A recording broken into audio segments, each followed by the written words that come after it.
Saya akan sapa dulu dari penggemar Prof Budi. Sekali lagi banyak doa dari rekan-rekan Pak Prof. Terima kasih. Prof Budi jos, super jos, mantap, luar biasa. Ada yang bertanya, di usia ke-73 tahun masih bugar seperti perjaka. Wes, Muhammad ini. 73 tahun. Duh, nah ini nggak percaya tak? 73 tahun. Jawari. Oke, jadi saya melihat tayangan di EMC Biology ya dari Malaysia ya. Boleh ceritakan sedikit Prof terkait ini yang biologi ini di EMC. Iya, Prof karena ini sebagai saya ini ya salah satu, bukan ini ya, satu-satunya yang satu-satunya dipakai di sana. dipakai siapa Prof? Gimana? Di negaranya kan nggak dipakai. Maksudnya? Ternyata mereka melihat. Oke. Prof Budi sangat luar biasa. Dilanjutkan sedikit. Jadi akhirnya teknologi ini dipakai di sana. Sudah berapa tahun itu, Prof? Baru mulai tahun ini. Tapi sudah mulai apa ya?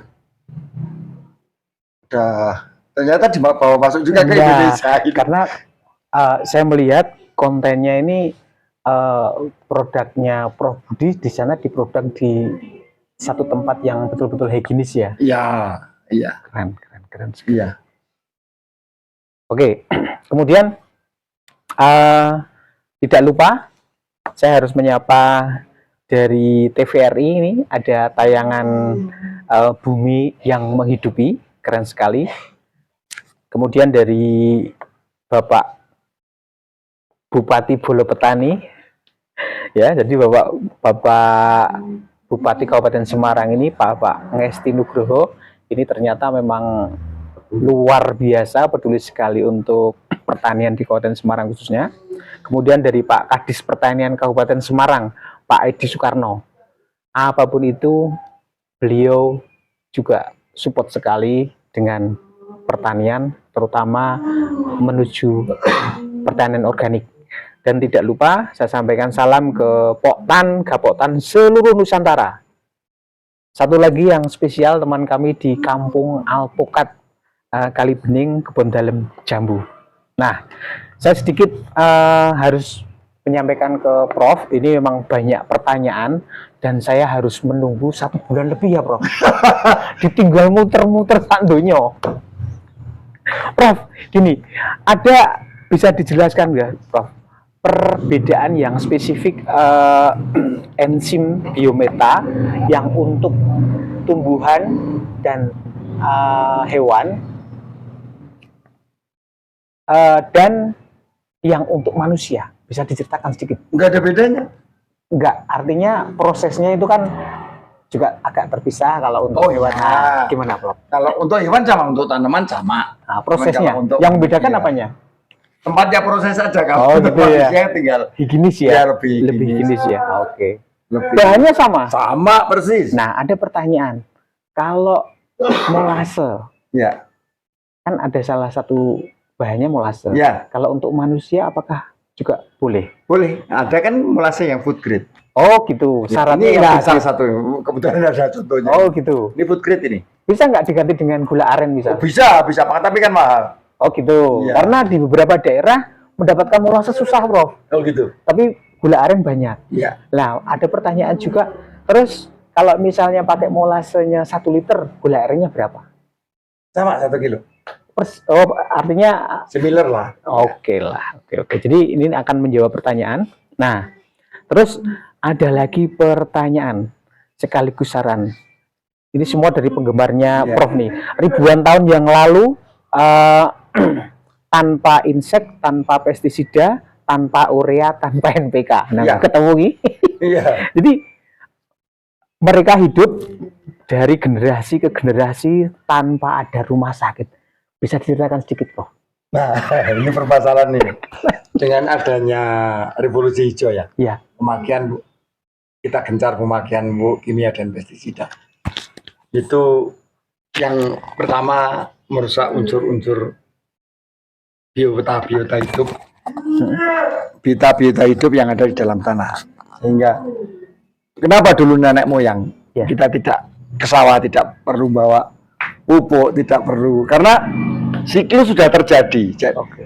Intinya gini, kalau dalam bahasa agamanya, ya di dalam Al-Quran ini, apa yang diatur oleh Allah tidak boleh dirusak oleh manusia. Nah, ketika kita masuk ke revolusi hijau, dimulai pengurusan itu, ya kan? Sehingga produksi yang dihasilkan pun ada pencemaran kan. Hari ini yang kita makan semuanya tidak sehat karena ada kandungan pestisida dan kimia. Sehingga secara ini itu merusak unsur-unsur memproduksi enzim di dalam tubuh kita ini, sehingga nutrisi yang masuk tidak bisa terolah sempurna menjadi asam amino. Terjadi residu menyerang imun kita menyerang balik, terjadi autoimun. Nah, autoimun ini yang makanya anak-anak hari ini banyak yang masih muda cuci darah, itu kan dampak dari itu. Stroke anak muda, karena makanan yang kita ini nggak sehat. Nah, dengan kita kembali ke sunatullah, kita akan kembali seperti dulu. Tidak perlu ada lagi mbah-mbah usung-usung rabuk ke tendang sawah. Kan kasihan itu bawa urea sak kuintal misalnya, apa 50 kilo ke tengah sawah nyebar, ya dengklek, iya kan? Oke. Keren sekali. Tapi kaitannya dengan kesehatan ya. Nah, ya. Hari ini orang ngomong katanya ilmu kesehatan modern maju. Kata siapa? Buktinya rumah sakit lebih laris daripada mall. Itu aneh dokter kita dok. Lah iya, itu jadi artinya memang ada sesuatu yang salah di sini. Jadi ini mari kita sedikit flashback ya. Jadi ini bener ya. Loh iya. Bener artinya bener yang kita banyak lakukan itu banyak salah. Banyak salah. Ini dendeng untuk kembali. Terus ini saya acak ya, karena pertanyaan dari penggemar Prof Budi. Prof Budi, untuk enzim biotek ya, enzim buah plus madu, apakah membuatnya bisa tetap juga pakai vermipan? Enggak lah. Oh tidak ya? Enggak, kan di dalam madu sendiri udah ada bakteri yang. Berarti yang pakai vermipan itu hanya ini ya, yang biometa ini ya. Prof, ada nggak panduan lengkap nih untuk produk-produknya Prof? Wah, minta ke beliau suruh nulis. Jadi gini, insya Allah Prof juga siap ya, setiap ada momen waktu longgar, kita tetap akan melayani pertanyaan-pertanyaan dengan seperti ini. Tapi bersabar, karena ini 2 bulan kami baru bisa bertemu, kesibukan beliau. Lanjut Prof, selain untuk padi, nah ini apakah bisa prebiotik ini digunakan? Terus bagaimana pengaplikasiannya? Untuk apa misalnya? Untuk selain tanaman padi ini, khusus untuk tanaman? Enggak, bisa untuk alpukat, semuanya. Nah, bagaimana pengaplikasiannya? Sama, disiramkan atau disemprotkan di tanah sama di pohonnya. Oke, terus menyampur airnya, Prof, berapa mili ditambah? Kalau untuk tanaman yang sudah berumur, ya, itu 10 mili per cc. 10 cc per liter air. Oke, semprotkan aja di tanah sama di batang atau di daunnya. Oke, ini saya sampaikan untuk pupuknya ya. Nanti dikoreksi ya, Prof.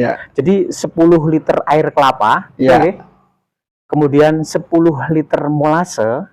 Nah, tadi sudah disampaikan, molase itu kalau di luar Jawa ada yang mencarinya malah susah, bahkan nggak ada, bahkan lebih mahal, tapi lebih murah aren, maka bisa pakai aren. Kemudian 70 gram vermipan atau Saccharomyces. Ya, Ini ragi itu ya, Prof? iya ragi Saccharomyces. Oke. Tidak semua ragi ya. Kemudian 3 butir nanas. Nanas betul. ya. Kemudian 1 kilogram tempe. Iya. Ini tempenya yang gimana? Yang seger? Yang segar. Segar. Kemudian 1 kilogram Toge toge kacang yang hijau. kacang hijau. Itu saja. Ye. Jadi ada 1, 2, 3, 4, 5, 6 macam Iya. untuk membuat. Iya. Ini teman-teman bisa Sama mencoba. satu. Salah satu. Tambah doa. Jadi Itu yang penting. Nah, ini Itu yang penting. di samping saya juga Mas Mail tadi menyampaikan bahwa Doa. sesuatunya adalah yakin dan doa. Iya. Oke, itu pasti akan berhasil entah kapan.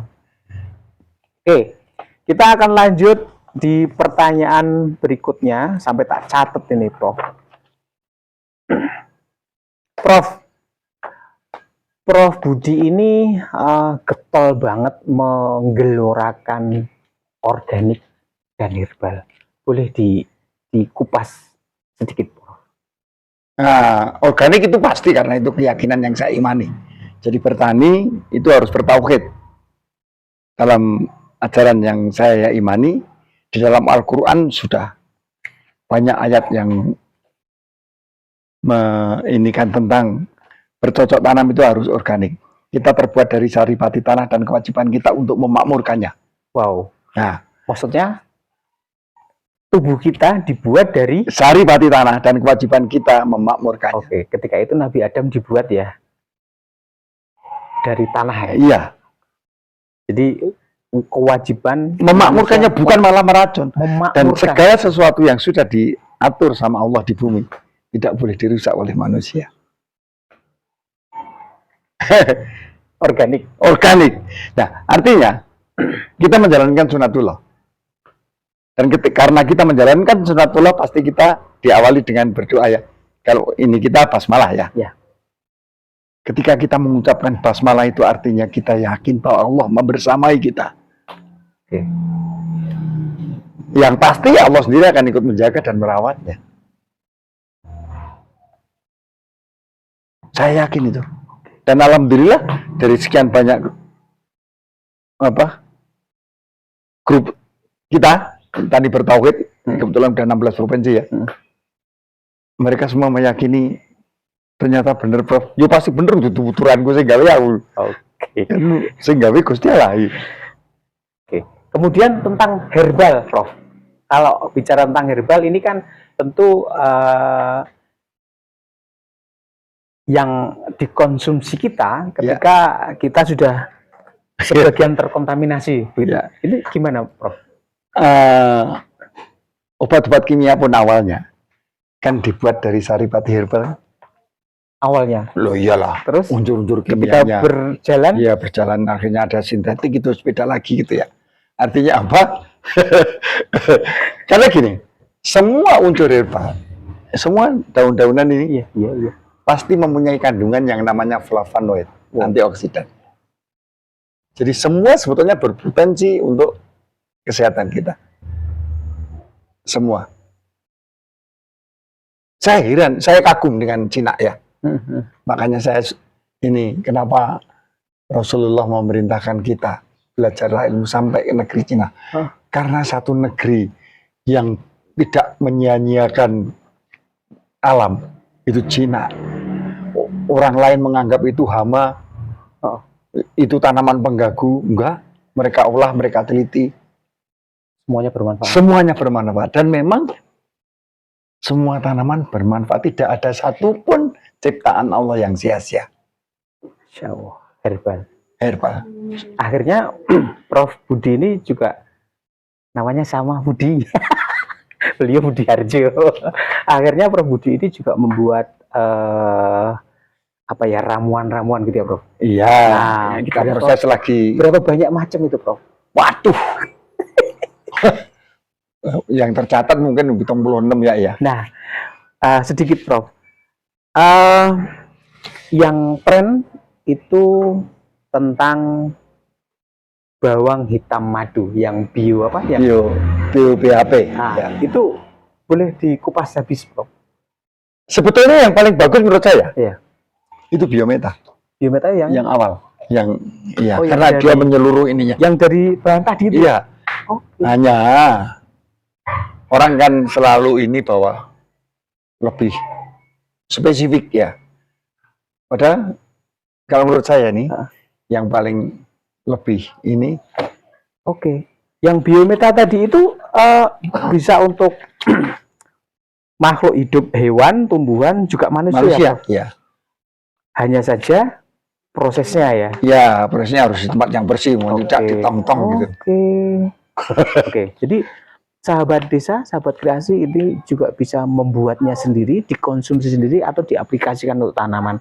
Yang membedakan hanya bagaimana ketika kita memang memproduksi untuk dikonsumsi, tentunya lebih higienis. Iya. Tempat. Dan saya sarankan kalau untuk yang diminum ya, Ya. itu beli molasesnya yang food grade di online banyak. Oke. Yang food grade memang agak mahal, Oke. tapi relatif jauh lebih murah daripada kita berobat. Jadi semua itu dilebur pakai blender gitu. Iya. Kemudian di fermentasi ya, Pak. Iya. Itu berapa lama bisa mulai kita konsumsi? Minimal 15 hari. Gitu ya. Tapi lebih lama lebih bagus. Syaratnya lebih bagus tertutup rapat. Tertutup rapat. Ya. Suhu Suhu ruang boleh. normal aja. Ya, normal aja. Jadi mudah sekali ya, sahabat. Dan di tayangan sebelumnya kita sudah sampaikan bagaimana cara membuatnya. Oke. Prof, banyak pertanyaan itu gini, Prof. Misalnya diare, misalnya eksim atau koreng, atau juga luka baru. Kemudian ada yang Luka diabetes. migran, kemudian ada juga yang gula. Itu apa, Prof? Beda-beda atau bisa juga Satu itu aja. saat itu? Satu itu aja ya. Satu itu aja, hanya ada detox nanti kan. Ada pembuangan awal racun dulu. Jadi ada cleansing, terus ada recovering, ada building gitu ya. Satu itu semua cukup, aja. iya. Kalau misalnya nih kan itu dikonsumsi. Kalau misalnya luka nih, Prof. Semprot aja. Wow. Banyak kalau ini luka-luka Semprot aja. diabetes, Oh, terus anak-anak yang di pondok pesantren kan rata-rata kena. iya. Ya, biasanya kami bagi gratis untuk itu. Jadi untuk semuanya. Iya, insya Allah. Kemudian Tapi jangan meyakini obatnya sekali lagi. iya. Hmm. Ini Itu sampaikan, Prof. penting ini. Sampaikan, Karena kebanyakan orang terus meyakini obatnya, bukan yang memberikan kesembuhan. Padahal utamanya kita ini kan hanya sarana. Iya. Ya. Ikhtiar dari doa. Jadi utamanya doa. Itu kenapa di setiap kemasan saya selalu ingatkan yang pertama adalah obat hanya sarana, doa itu yang utama karena bukan obatnya yang memberikan kesembuhan. Iya, betul, Prof. Iya. Tapi saya ingin mengerucut nih, Prof. Sebenarnya kandungan apa sih yang menyebabkan formula tadi itu begitu dahsyatnya? Ada air kelapa, ada molase, kemudian ada nanas, tempe. Tempenya kedelai ya ini ya. Kedelai. Kemudian toge kacang hijau. Apa sebenarnya, Prof? Air kelapa sendiri, Oke. itu kan unsur elektrolit yang tinggi. Hormon ada di situ, enzim ada di situ. Begitu juga di nanas. Terus di toge. Hormonnya kan banyak dan kandungan gizinya memang luar biasa. Nah, kenapa tempe? Ini kan jadinya enzim dan asam amino. Di samping ada bakteri baik di dalamnya, tapi kandungan utamanya sebenarnya kan enzim dan asam amino. Di mana enzim dan asam amino ini, kenapa tempe? Kan protein tinggi. Iya, kedelai ya. Iya, jadi dia dirubah jadi asam amino oleh enzim. Sehingga yang kita serap ini bukan, kita makan itu bukan nasinya, bukan ini, tapi dari kandungannya ada di nasi, kandungan ada di lauk, kandungan diurai oleh enzim menjadi asam amino. Nah, asam amino ini yang kita butuhkan. Tanaman juga gitu. Jangan berpikir terus, wah, mereka digerucuk pupuk bagus. Wah, itu mau digerucuk pupuk sekalipun, sebanyak apapun. Kalau tidak ada enzim dan bakteri, tidak akan bisa terurai menjadi asam amino. Oh, yang dibutuhkan tanaman ya asam amino. Makhluk hidup bukan hanya tanaman. Jadi harus bisa merubah mindset ya. Gitu. Prof, apakah saya bisa bertemu dengan Prof? Bagaimana caranya? Minta alamatnya, Prof. Bisa. Alamatnya ya. Saya di Jalan Gumuk Rejo nomor 5, Rekesan, Nanggulan, Salatiga. Oke, Salatiga. Jadi ini saya di kediaman beliau, tepatnya kalau dari Belakang Ramayana, rumah sakit Salatiga. Tentara. Oh ya, balik Pak. DKT Salatiga ya, Pak. Iya. DKT Salatiga, kita ambil kiri masuk, kemudian kanan Sampai dekat. Prof, tapi masih ada kendala, Prof. Apa? Kalau mau datang ini bagaimana, Prof? Apakah bisa bertemu atau kencan, Prof? Kayaknya kencan. Kayaknya kencan ya? Saya sendiri ketemu istri saya jarang. Baik-baik saya. Oke. Jadi kencan, biasanya kencan, selalu kencan. Kalau kan ya untung-untungan kadang-kadang betuntut juga bisa, tapi tidak selamanya betuntut bisa ketemu gitu.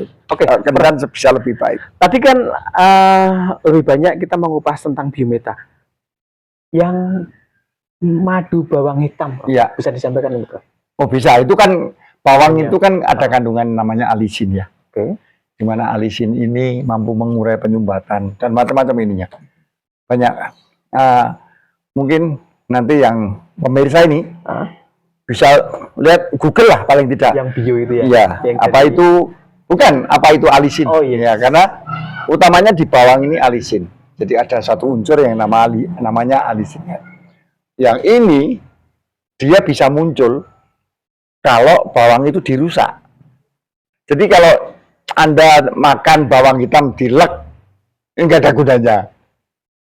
Oh gitu. Iya, Harus karena takut timbangannya pengar ini gitu kan.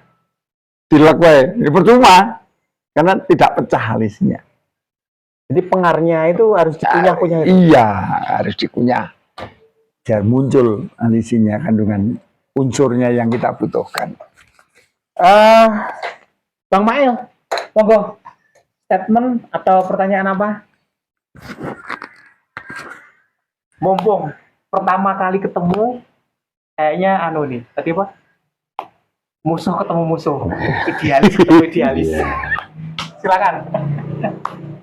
Ya, alhamdulillah pada hari ini, hari Rabu ya, tanggal 5 Februari, itu hari yang bersejarah dan bermanfaat bagi saya. Selama ini saya dari tahun 2014 itu sebagai penggiat pertanian selalu belajar dan belajar. Alhamdulillah hari ini ketemu suhu. Sebetulnya dekat saja, tapi saya mencarinya kemana-mana, ketemunya hanya di sini saja. Di situ saya dapat banyak ilmu yang mungkin bisa saya aplikasikan dengan program Padi Sehat yang akan menjadi percontohan dan siap didukung oleh pemerintah daerah. Insya Allah dengan dukungan dari Pak Budi Harjo nanti juga akan membumi minimal di Kabupaten Semarang. Insya Allah. Itu, dan kita nanti gerakan kita, seandainya kita ada keberhasilan yang kontinuitas, mungkin juga akan bisa membumi di bumi Indonesia. Amin. Itu yang kita inginkan.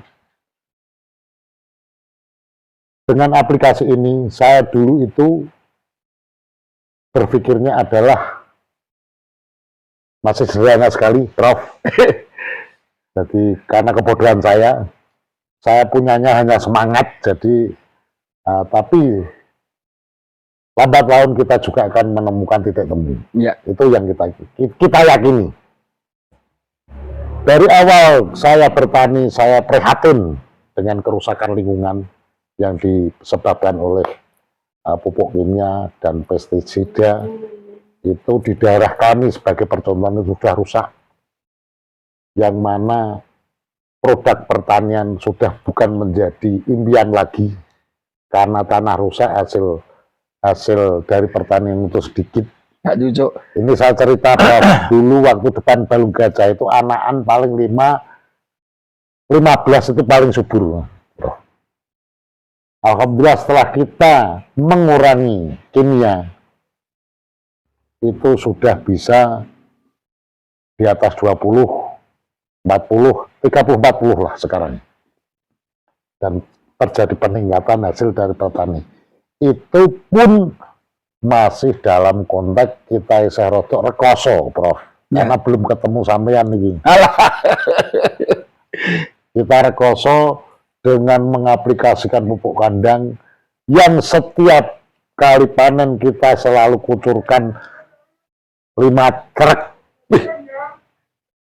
Itu setiap kita mau musim tanam petani kita bantu 5 truk. Dan saya melihat karena semangat ingin berubah walaupun rekoso dilakukan, Prof. Luar biasa itu. Nah, akhirnya tanahnya agak lumayan bagus. Berarti so dipancing welut. Ya. Sekarang sudah mulai ada belutnya. Alhamdulillah. Ini sudah hilang belutnya. Iya. Iya, pengaruh banget. Lah ini kok ada produk yang menurut saya kok efisiensi yang luar biasa, tetap acuannya organik. Walaupun kita belum berani dikatakan organik karena kita belum bisa membebaskan diri dari kimia. Tapi minimal kita sudah mengurangi, Prof. Nah ini ada testimoni dari profesor, kok cukup dengan biaya rendah, lebih praktis, hasil melimpah. Ini mau saya uji, Prof. Ini nggak main-main ini. Ini kredibilitas profesor ini bertahan. Karena orang idealis ketemu idealis, ya ini seperti ini. Ini sini mau tambang-tambang. Saya sebagai ilmuwan, sebagai eksekutor. Nah, idealis sebagai eksekutor, idealis sebagai ilmuwan. Untung hari ini bertemu. Di tanggal 5 Februari adalah hari bersejarah antara eksekutor dan profesor. Statement Apa sih? ya tentang memang saatnya bertani itu organik. Ya memang gini, Mas. Dari dulu saya canangkan dari sejak tahun 80 ya. Bukan hanya hari ini aja. Kenapa saya tetap konsisten dengan apa yang saya lakukan? Karena itu tadi, saya melakukan keyakinan yang saya imani. Bahwa tidak ada sebuah negara pun ya, kalau kedaulatan pangannya tidak tercapai, secara politik, ekonomi, sosial, pasti hancur. Negara yang berdaulat pangan, itu pasti secara politik, ekonomi, pertahanan, sosial, Kuat pasti. pasti. Angka kriminalitas juga pasti akan sangat berkurang, karena semuanya itu berpikir ke perut. Jadi, sepinter apapun, sekaya apapun sebuah negara, tanpa ditunjang dengan ketahanan pangan yang berdaulat, bullshit. Gimana kita bisa berpikir dengan baik, gimana kita bisa belajar dengan tenang kalau wetenge ngele. Ngele, Iya toh? pangan mahal. Nah, kriminalitas kan berawal dari itu. Nek wetenge warung ora enek. Jadi posisi pangan ini menjadi nomor 1. Nah kita ini bisa menjadi lumbung pangan dunia sebetulnya. Alam kita itu cuilan surga. Atlantis yang hilang. Iya, sayangi. penduduknya banyak cuilan neraka. Tidak bersyukur, tidak mengolah, malah gerusak ya di sini. Ya kan? Tambang diacak-acak tidak dikembalikan lagi, tidak ada revitalisasi, tidak ada. Tidak ada deforestasi. Enggak ada. Jangankan kesadaran untuk itu. Ngurusak tok ae di sini. Oke, sahabat desa, sahabat kreasi, pertemuan sudah cukup sore. Jadi nanti kalau ada pertanyaan kita lanjut sesi berikutnya. Siap ya, Prof? Dan dalam waktu dekat, sepertinya ini Pak Mail ini sebagai Gapoktan yang keren di Kabupaten Semarang, ngomongnya juga ceplas-ceplos, Der. punya denpotnya di Candi Rejo Balong Gajah. Nah, satu waktu, dan saya yakin ini bisa bertemu, mungkin kita akan mengundang ya, orang-orang dari Poktan atau Gapoktan untuk sedikit sharing. Memang kita harus ada secara kontinu edukasi terus ya, untuk bagaimana bertani secara organik. Dan kebetulan di area Balong Gajah ini milik keluarga beliau, karena juga insya Allah nanti ada denpot untuk bertani padi organik. Itu ya, Prof. Sehat selalu. Insya Allah.